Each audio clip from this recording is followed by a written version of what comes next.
Olá, amigos, mais uma vez estamos juntos para o nosso momento do compartilhar.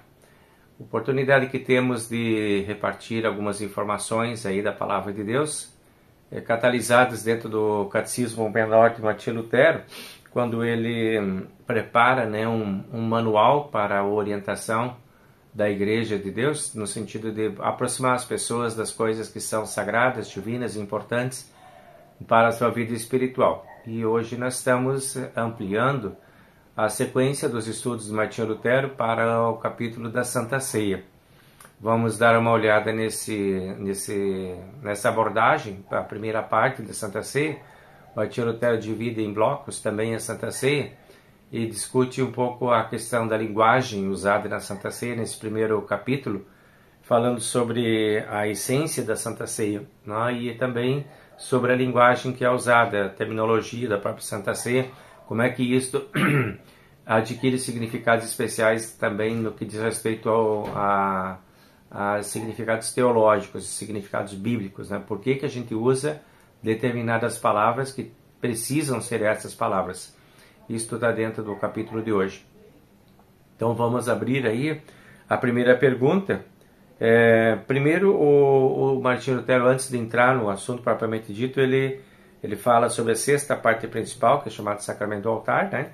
E aí ele vai dizer quais são alguns outros nomes desse sacramento, como é que é conhecido também esse sacramento dentro da linguagem teológica, né? E aí ele vai falar assim: o sacramento também é chamado de Mesa do Senhor, Partir do Pão, Santa Ceia, Ceia do Senhor, Eucaristia ou Comunhão.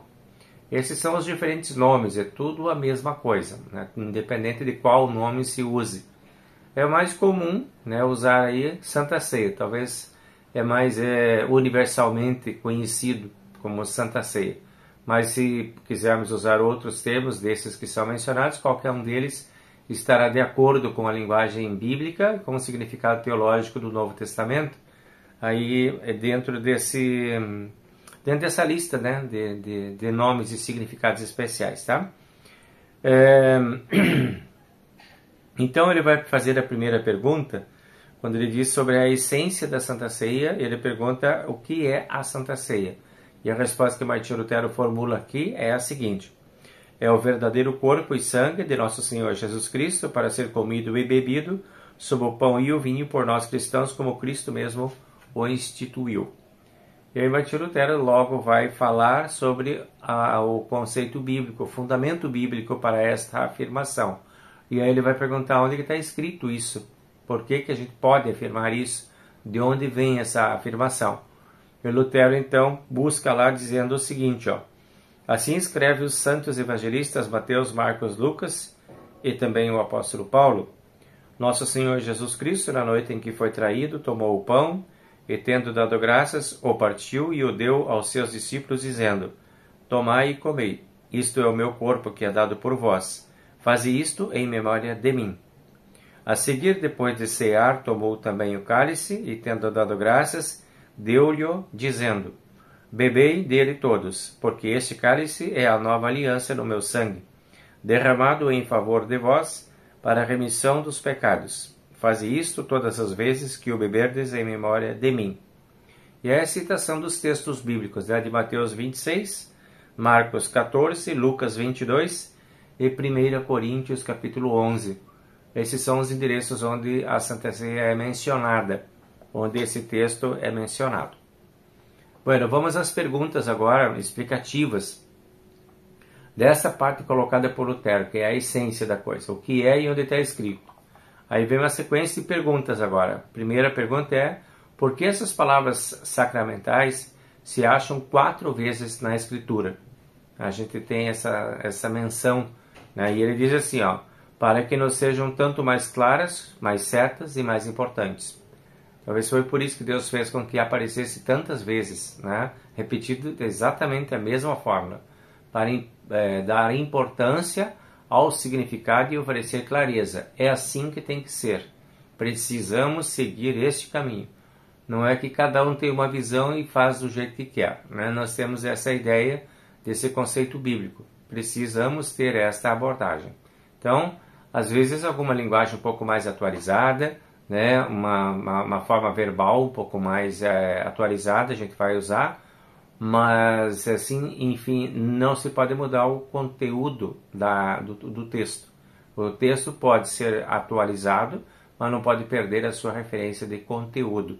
Isso é importante. E aí a pergunta que vem na seguinte, na sequência, quem é o instituidor da Santa Ceia? Ele responde, o instituidor da Santa Ceia é o nosso Senhor Jesus Cristo, Deus homem, verdadeiro, onisciente, todo-poderoso, que é verdadeiramente Deus e verdadeiramente homem. E ele foi quem instituiu. Então é o próprio Deus quem deixou este sacramento como sinal de aliança entre nós e ele. Nós estamos em uma sequência de alianças desde o Antigo Testamento, quando Deus faz a primeira aliança com seu povo na base dos 10 mandamentos escritos nas tábuas. Depois, através do profeta, Deus diz que muda de ideia, passará a escrever no coração e nas mentes das pessoas a aliança, é uma alteração dessa aliança. E aqui a retomada da aliança novamente, quando ele diz, né, façam isso em memória de mim, é o novo testamento no meu corpo e no meu sangue. Então é um testamento novo, né? Deus está fazendo uma nova proposta de relação entre nós e ele através da Santa Ceia. E aí pergunta-se quais são os elementos visíveis e exteriores da Santa Ceia, e a resposta é: os elementos exteriores da Santa Ceia são o pão, preparado de farinha de trigo, e o vinho, fruto da videira. Esses são os elementos externos, né? Sabemos que para ter um sacramento, a definição de sacramento é que precisa ter elementos externos, tem que ter a palavra de Deus e tem que ter, oferecer perdão, vida e salvação e ser instituído por Cristo. Então, o sacramento da Santa Ceia, o sacramento do altar, tem esses elementos, por isso é chamado de sacramento, né? Então, aqui ele diz assim, ó, que nos dá Cristo sobre esses elementos exteriores da Santa Ceia? E ele responde, em, com e sob o pão, Cristo nos dá o seu verdadeiro corpo. Em, com e sob o vinho, ele nos dá o seu verdadeiro sangue. Então, esta é a oferta de Cristo dentro da Santa Ceia. A oferta de Deus através de Cristo na Santa Ceia. Corpo e sangue, verdadeiro corpo e verdadeiro sangue. Ele se oferece para nos resgatar, né, inteiramente. Pergunta seguinte, por que é errado entender de modo figurado as palavras isto é o meu corpo, isto é o meu sangue? Daí não é uma figura simplesmente, né? E é errado compreender isso como uma coisa figurativa. Então, aqui no Catecismo apresenta 3 razões por que não pode ser entendido só como uma figura de linguagem. Primeiro, Cristo disse expressamente que ele nos oferece o mesmo corpo que é dado por nós e o mesmo sangue que é derramado por nós. Segundo, o apóstolo Paulo declara que o corpo e o sangue de Cristo estão presentes. E terceiro, estas palavras são claras palavras sacramentais de uma instituição divina e palavras de um testamento divino. Isto é o meu corpo, não é um simbolismo, não é uma coisa simbólica apenas, de lembrança. Fazemos isto todas as vezes que nos lembrarmos de Cristo, sim, mas a palavra não é uma lembrança do corpo de Cristo, é efetivamente o corpo de Cristo. Essas são as abordagens que nós temos em Paulo também, e nos evangelhos. A palavra da instituição já nos dá a entender. Jesus Cristo não disse isso significa o meu corpo. Ele disse isto é o meu corpo. Então estamos recebendo sim corpo e sangue de Cristo. Aí pergunta, o pão e o vinho ainda existem na Santa Ceia ou foram transubstanciados, foram mudados em corpo e sangue? Como é que fica isso? E a resposta é a seguinte, na Santa Ceia não são transubstanciados, não há uma mudança. O pão e o vinho em corpo e sangue, mas continuam existindo, pois São Paulo ensina expressamente que na Santa Ceia comemos pão e bebemos vinho. Sim, continua sendo pão, continua sendo vinho. O corpo e sangue de Cristo estão espiritualmente presentes na Santa Ceia, mas fisicamente, concretamente, nós temos pão e vinho. Não há mudança de sabor ou de essência no pão nem no vinho. Continua sendo pão como qualquer pão e vinho como qualquer vinho. consagrados e abençoados vão ter um significado especial, né? E aí ele pergunta aqui, ó,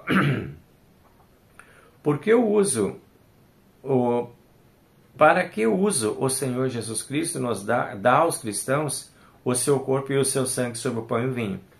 E ele responde, Cristo dá na Santa Ceia o seu corpo para ser comido e o seu sangue para ser bebido. Isto é o meu corpo, isto é o meu sangue para ser comido e bebido. Então, Deus se oferece para nós, para que nós possamos recebê-lo de forma concreta, através da nossa fé no pão e no vinho. Ele está presente ali. E aí ele pergunta, devem todos os comungantes receber o vinho mesmo, do mesmo modo como o pão? E ele responde sim. Os comungantes devem receber o vinho do mesmo modo como o pão, porque assim Cristo ordenou, dizendo, bebei todos deste. Essa pergunta é porque tem algumas denominações religiosas que não oferecem o vinho, oferecem apenas o pão. E aí tem um questionamento, por que nós oferecemos os dois? E a nossa justificativa é de que Cristo instituiu assim. Cristo deu e disse, bebei todos dele. Todos. Não era só Cristo que tomava o vinho.